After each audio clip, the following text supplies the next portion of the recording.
Hinihiling ng iyong hara na huwag kong isama si Lila Sari sa pagtitipon bukas. Bakit? Ano't ayaw niyang isama ko ang isa sa aking mga masna? Poltre, ngunit hindi ko maaaring sagutin yan. Ngunit, nakatitiyak ako na isa si Lila Sari sa mga pag-uusapan ninyo ng aking hara. Kung gano'n ay tutupad ako sa kanyang kahilingan. Hindi ko isasama si Lila Sari upang hindi makasira sa kasiyahang magaganap sa piging. Kung gano'n ay babalik na ako ng Lireo upang ipabot ito sa aking hara. Abisali Esma sa'yo. Harapi.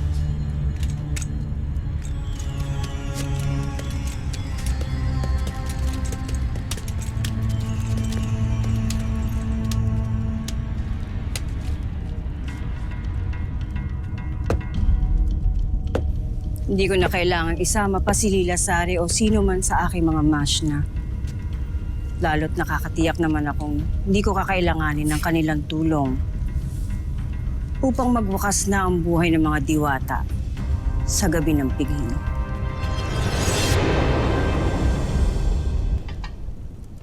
May dumi pa, ulitin mo. Ayan. Ulitin niyo to. Kuminis na. Yan na ba ang huling tapayan? Oo, yan na. Ilapag niyo dyan. Ingatan niyo at baka mabasag. Sayang ang alak.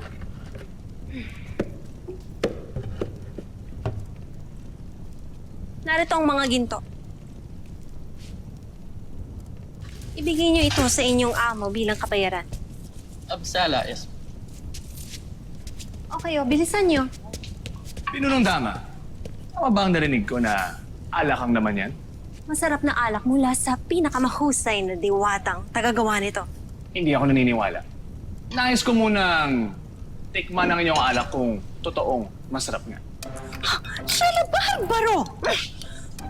Para ito sa piging bukas, hindi maaari. Halina kayo. Aayusin pa natin ang bulwagan. Mabilis!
Huwag kayong mag-alala.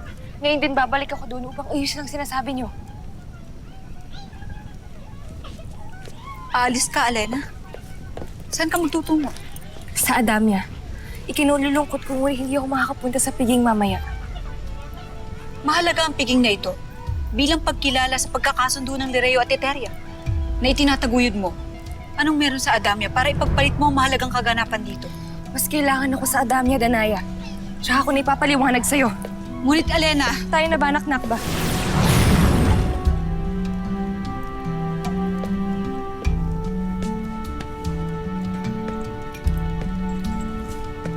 Tila may tinatagong lihim ang iyong kapatid, Hara. Ano nga kaya ang babalikan niya sa Adamya?